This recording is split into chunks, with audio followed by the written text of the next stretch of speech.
These are fun, off-the-cuff discussions on movies and streaming series, both new and old. Together, we'll attempt to bridge the gap between Hollywood industry insider and the casual viewer. This is Alec. And I'm Ben. And you're listening to the Cinema A to B podcast. Hey everybody, welcome to another episode of Cinema A to B. We've got a nice film here harkening back to 1987, The Princess Bride, revisited. And Alec, I want you to kick us off on this absolute treat of a film from Rob Reiner. I say this phrase a lot because we seem to talk about movies that I love, but I love this movie so much. I mean, some of it is nostalgia. Some of it is just, it's a great film in and of itself. And growing up, like this was the movie we always watched at school. Like whenever the teacher didn't want to do something like, hey, let's watch a movie, it was always this film. I might watch Princess Bride dozens and dozens of times throughout my entire, school career. And I still love it. I still absolutely love it. I rewatched it today, specifically just to kind of refresh, even though I didn't need it. Like there was nothing I forgot. I knew the whole thing, but still the entire time I'm enjoying it. I'm laughing at all the jokes. I'm here for the ride. There's something special about this movie. And I'm going to say that on my to-do list is to read the book. I've never read the book, but like I said, absolutely adore this movie. There's something special about it that Rob Reiner has just created from the different, how to build the characters of who he hired and casted in these roles, the look of the film, the pacing of the film, the dialogue of the film. It just all works. I mean, this is just a film done well. And outside of a couple of points, it holds up. There's a couple things and I'm like, this is a little rough now, but I'm going to leave that. So Ben, what's your thoughts on it? This has just been a fixture in the Starkey household. Yeah. Growing up since 87. I'm pretty confident my dad would have probably seen this in a cinema. I mean, he went to a lot of movies back then. But later on, I mean, this was a fixture on cable. I know that for a fact. And that's the bulk of where I watched it. And eventually I think we did get a VHS copy and then, DVD. And then this is I don't own that many Blu-rays. I own this film on Blu-ray. It was just one I saw it. I think I was probably at a Best Buy. Rest in peace, Best Buy, giving up the physical media. You jerks. So mad about that. Yeah. But I picked it up and I'm glad I did. It was a great transfer. It's just a delight. It's just a delight. And what really helps this movie is that the writer of the book, William Goldman, wrote the flippin' screenplay. So you get as faithful an adaptation as you're going to get. And sometimes that's dangerous because an individual does not want to take their written word and write it for the screen. But in this case, they knocked it out of the park. And then Rob Reiner is just a heck of a director. I mean, he just is. And then, the casting director, they just nail every single role in this movie. At the time, it didn't look like a crazy cast. A lot of these people were basically considered unknowns.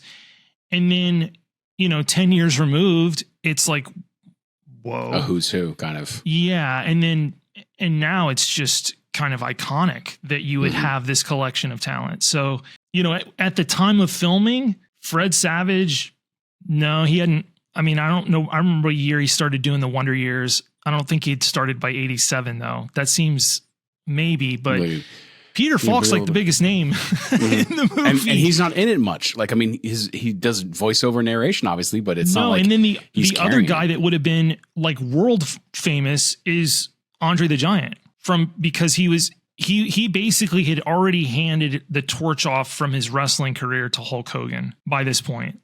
But prior to that, Andre the Giant was World Wrestling's guy. Yeah. And so you get him. But now it's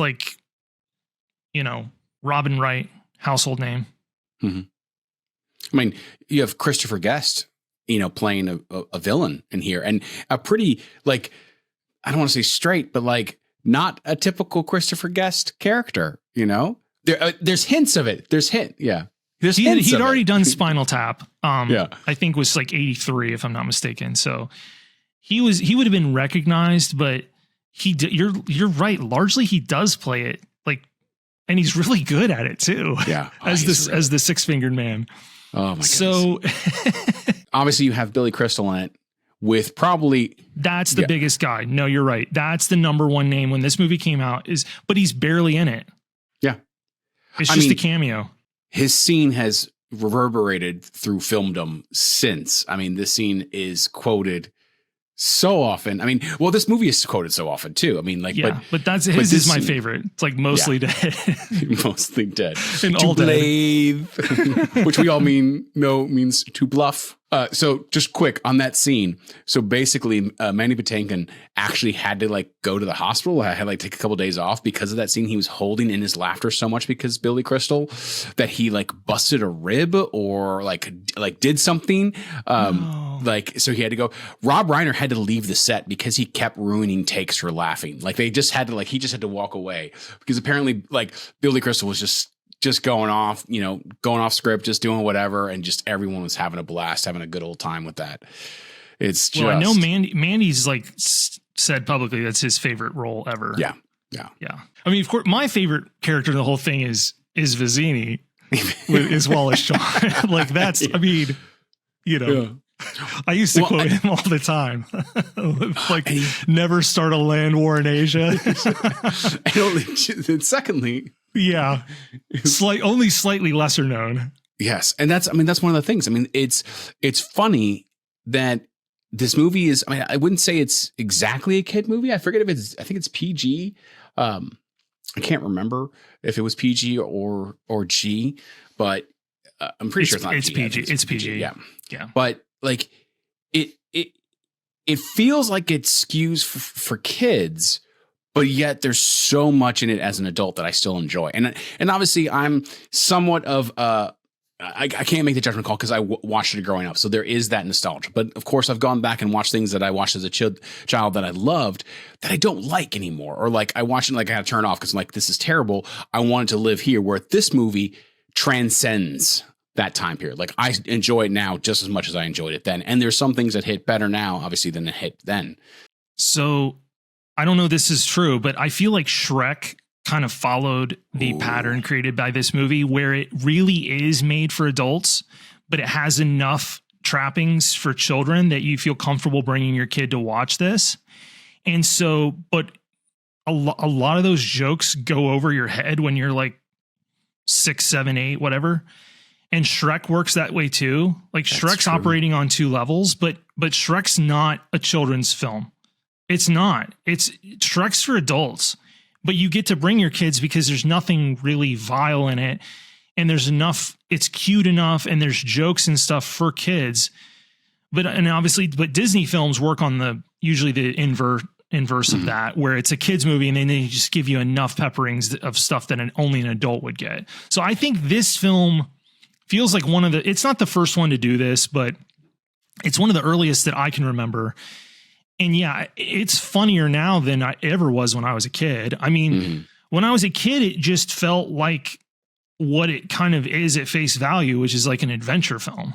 Yeah. Right. Like with very Errol Flynn noblemen and a princess and, a giant, so it operates at that level. But the reality is it's this super quick, witty piece of comedy, like basically an adventure comedy. Mm-hmm. And I like that it's shot kind of super bright and the sets really aren't that great. And because it's just an interpretation from a storybook. Mm-hmm. So it doesn't have to look like authentic.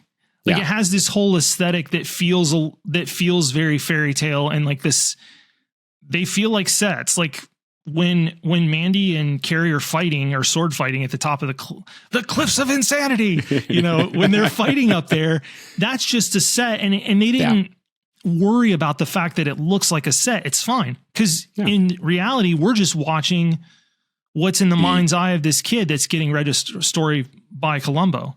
Mm-hmm. So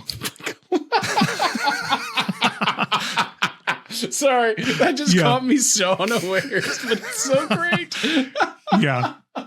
That's a good point. So I've actually never thought about it that way, of like, really, it's not actually like, I mean, obviously I know it's a story that's being told, but thinking of like, oh, we're just seeing what's in his imagination, what he's creating in his own mind.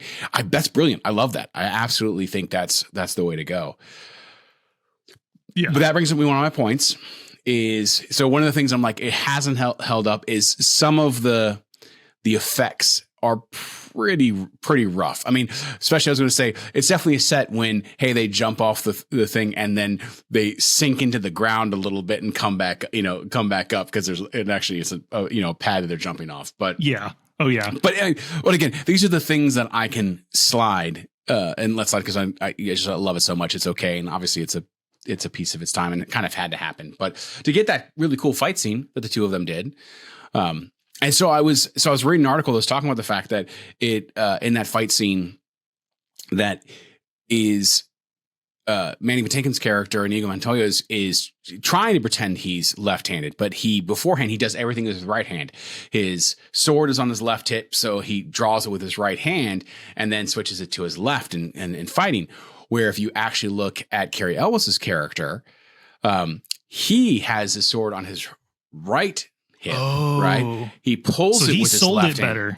He sold it better. Even if you look, when he takes his boot off, he does it with his left hand. So interesting. He's constantly selling the whole thing that he's left-handed, and then he switches to his right.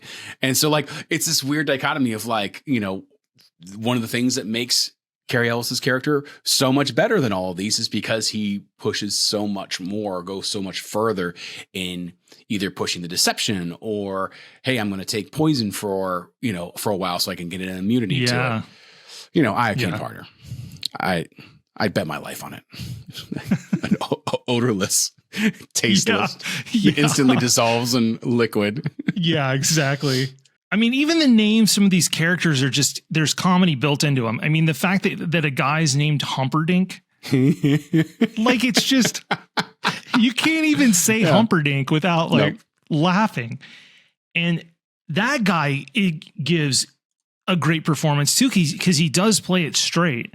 He does. What's that actor's name? Chris Sarandon. I didn't realize he voiced Jack Skellington. In Nightmare Before Christmas. That's crazy. Okay. So that's kind of what this is a mix of most of the characters are basically playing themselves like straight. It's really interesting. Like, and I think so the acting feels like it's a little over the top, like not a ton. It is, but it's definitely, but again, it's kind of that story based, that fantasy setting, that imagination of kind of like make it bigger than what it is. And so everyone feels like they're just putting a little English on the acting and like you would on a pool ball, not at British or whatever. Just changing up a little bit to make it feel fantastical and not realistic. Got to be from Reiner. Yeah. That's got to be the direction from Reiner to know that, to have everybody just give it a little more. Of course, with certain actors, you just let them do their thing, namely Billy Crystal. Yeah. Like you just let him go to town. With All Dead, there's only one thing you can do. Go through his pockets for loose change. I wish he would come back and do the Oscars. He would host the Oscars. He was just the best. He was always the best. Yeah, put him on stage. Anyways, it's beside the point.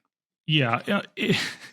Now the scene, my daughter was watching this with my wife the other day, and I was downstairs. I could hear the roarous laughter from my daughter and it was the wedding scene with the guy going, marriage is what brings us together. Yeah. And she just busted out. Yeah. And I was like, I've indoctrinated another generation. Another generation's going to love into loving this film. Yeah.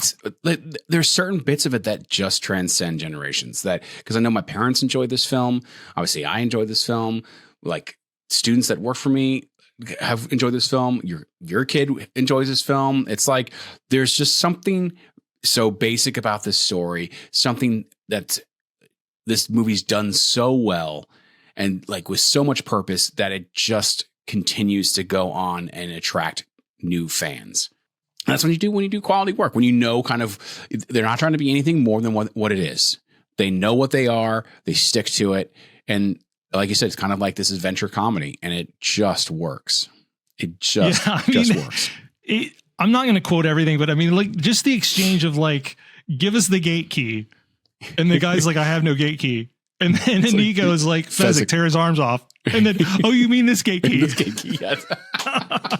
Yeah, it's expert writing, expert comedic writing. Everybody delivers what they're supposed to. It just, or the fact where Cary Elwes is like, he goes, man, if we only had a wheelbarrow. And then Inigo's just like, goes, where do we keep that wheelbarrow? And he's like, oh, we put it on the albino. And he's like, well, why didn't you list that with our assets?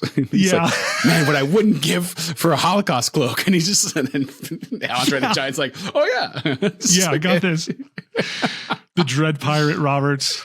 Yeah. Oh man, it's just, it's that kind of smart funny where the beats hit. They don't try to force it. They just let it kind of happen. The other thing happening in this it's from the writing and the direction is you can tell the actors were basically told to be self-aware. It's interesting. Most of the protagonists are pretty much self-aware, that almost self-aware to the point that they know they're in a story. Like with some of the jokes they make. Mm-hmm. And then they're in that like forest with like the flames shooting out of the ground. And she's like, what about the rodents of unusually large size? And he's like, oh, I hardly think they exist. And then he's attacked by one. And it's like, they feel like they just kind of know that there's inherently that they're storybook characters.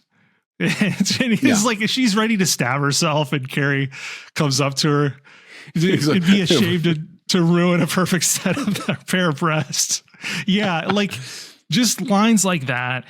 Well, and I want to hearken, like, it's definitely not over the top. Like I would say, like Cary Elwes and like Robin Hood, Men in Tights, way over the top. Like yeah. This is like kind of this middle ground where, like you said, they are self-aware, but it's doesn't push it. You know, it stays that adventure and kind of continues in that little believable area of like that this is a character and not like, hey, we're pretending to be a character kind of a thing, you know? Yeah. So it's a hard place to be, and not many movies do it. And because either you're going, you know, Men in Tights, or you're doing something serious, or, you know, the characters are not aware. And he did have a hard time getting out of the typecast of doing comedies and spoofs and stuff. Like, oh yeah, but he's had a nice career. So it's like, he's very good in Twister as like a super unlikable guy. Like he does a nice job in that, but no, I'm not seeing it. Oh yeah. He was in Hot Shots. I thought he was in another spoof, and he was in Hot Shots, and he was in Robin Hood Men in Tights. So he's been around for a long time. So yeah, he has. So is Mandy. Mm-hmm. And then obviously, outside of Billy Crystal, the best career for sure belongs to Robin Wright. Like she just from this to, you know, Forrest Gump and then House of Cards. Yeah. And she's fantastic. Yes, she is. She's got pretty incredible range. Mm-hmm. There's just so much on this movie that I really like rewatching it that I want to talk. And most of it obviously is quotes, because this movie is so quotable, but try to go away from that. But I would say even the pacing feels like it moves pretty quick. I mean, I think it's only like an hour and a half. Yeah. Just a little bit under an hour and 40 minutes, I think. Yeah. So obviously there's not a whole lot of time that sits around, but it's still just like, it's not long before you're in the bedroom playing hardball. I thought Commodore 64. I forget the exact. Mm-hmm. Yeah. Yeah. So I think it was hardball. He's got his Bears. He's got his Bears shirt on, and yeah, of course he does. But like, and then you're in the story, and then it kind of just moves along. And I love kind of like sometimes the interplay of where Fred Savage brings this out of his imagination. He's like, well, wait. What? What's going like? Well, yeah, I love the first one where he pulls him out, and he's like, he stops reading, and he's like, what? And he's like, oh, you were looking a little concerned there. I just wanted to make sure you're okay. Or he's like, you looked worried there, and he's like, Savage is really good. He's like, no, more like concerned. And he's like, okay, we'll continue. But when they first start, it's like, wait. Like, is this a kissing book? Yeah. Yeah.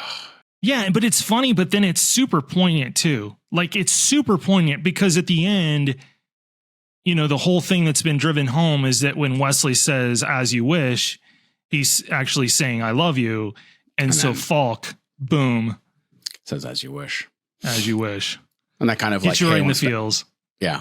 And, of course, he didn't want to spend time with his grandfather. And then at the end, he wants his grandfather to come back again the next day while he's sick. So, right. Look at building relationships, this movie. Yeah. Well, yeah, I love the whole thing of like this, like when he was a kid, this was like television. It was called books. It was called books. Because he's like super disappointed when he unwraps it. Yeah. Because it's gift wrapped. And he's like, what's this? We'll watch some TV. Well, this was TV when I was a kid. So musically, the score is decent. It's fine. It's all very MIDI. So like it's that very much well. Like it's not aged well. And it's very Mickey Mousey. It's one of those that I think could be rescored. Yeah.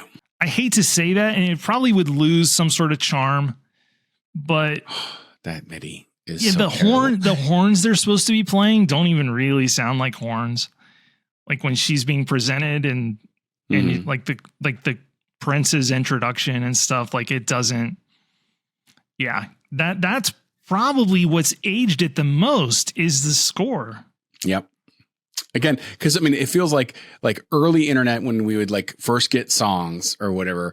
This was kind of like before MP3s really became a thing. So WAV files are super super large. It would just be MIDI versions of the songs. And so I remember getting, or like old video games, you'd have that. Like I remember playing like X-Wing or TIE Fighter and listening to Star Wars music, but in the MIDI and like,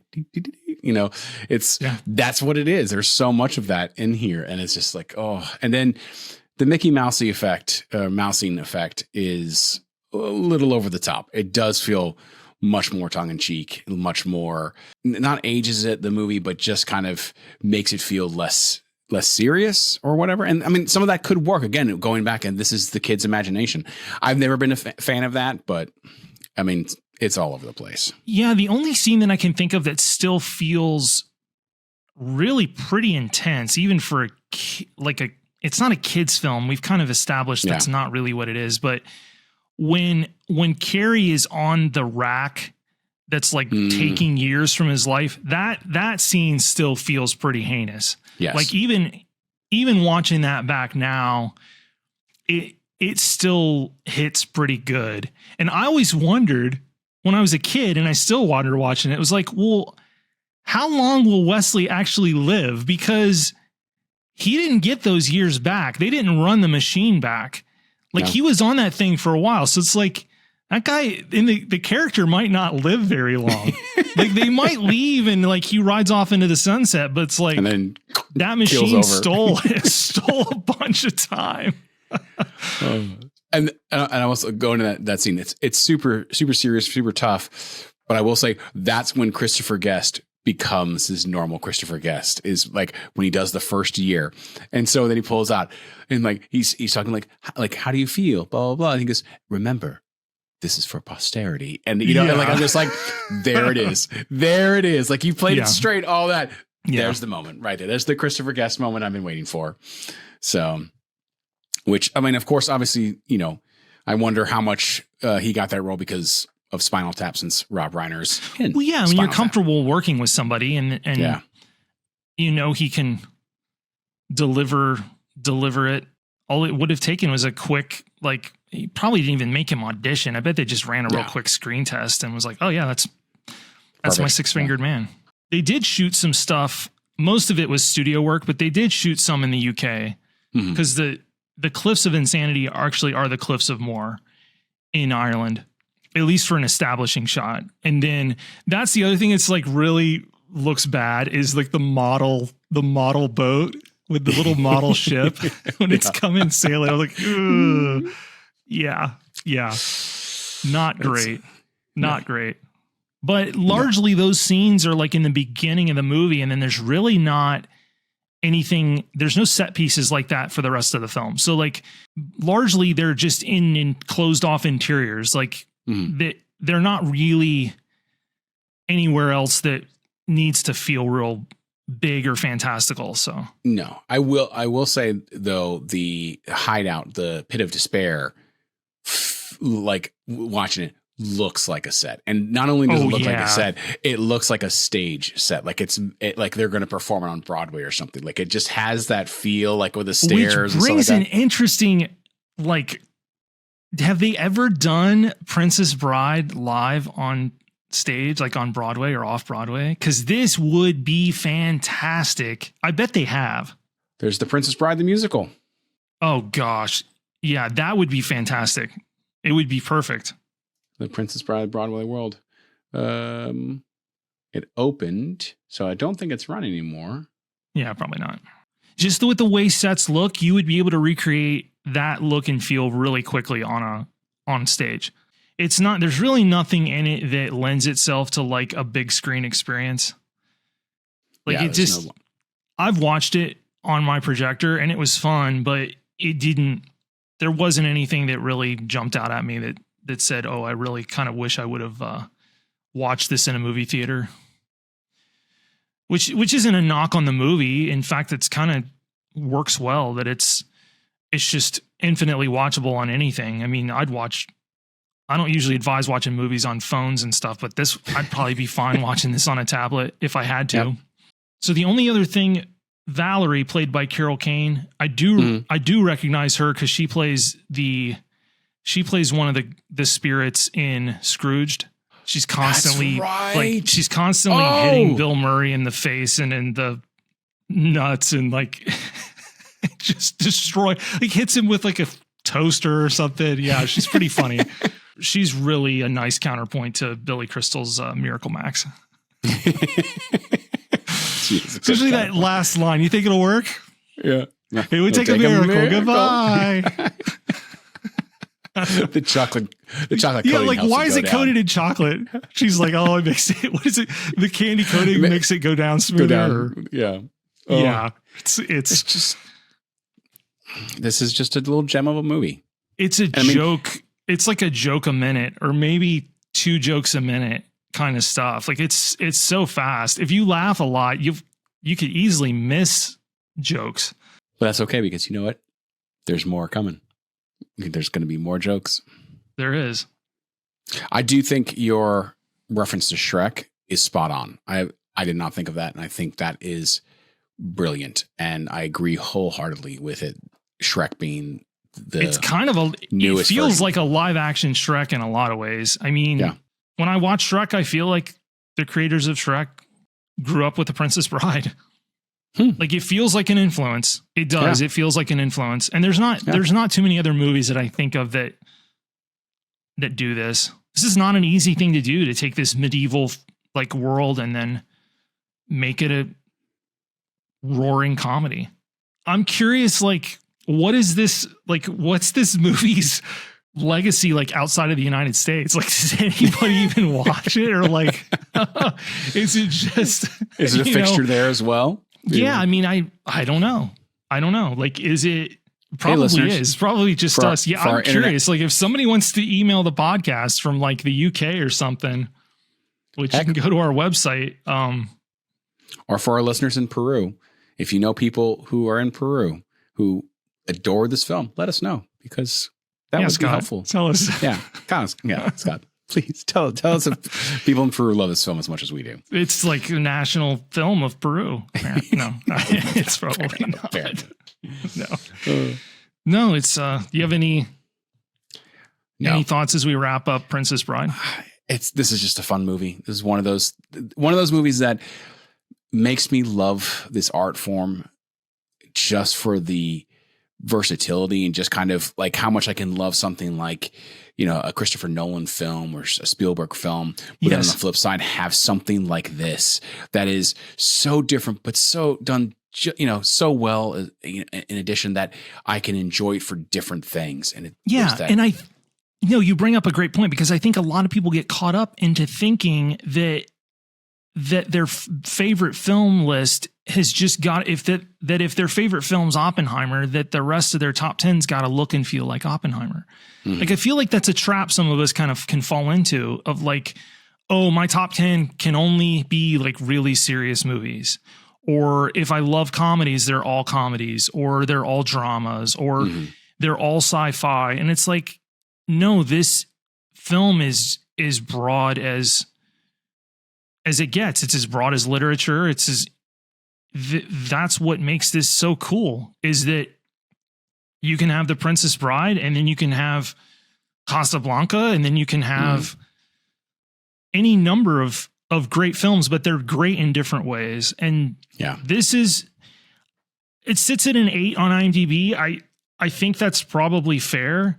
That's extremely high for a comedy. Most comedies don't get rated that high because there isn't always broad appeal with what makes us laugh. But this one seems to have accomplished that because, you know, a lot of people. I don't really know that many people who don't like this film. I know people who don't love this film. I know people that haven't seen this film. Oh. I don't know many people that don't like it. If they've seen it, they usually like it. But I do know quite a few. It's getting older. We get it. 87. But I know plenty of folks that haven't watched it. But I don't know that many people that are like, I don't like that movie. So, well, we'll wrap up. I do want to mention this was a recommendation from my mom. So hopefully we did it. Yeah. Hopefully we did it justice. And to her, I say, as you wish. And we will bring you all another episode next week. And we thank you for listening in. Thanks, everybody.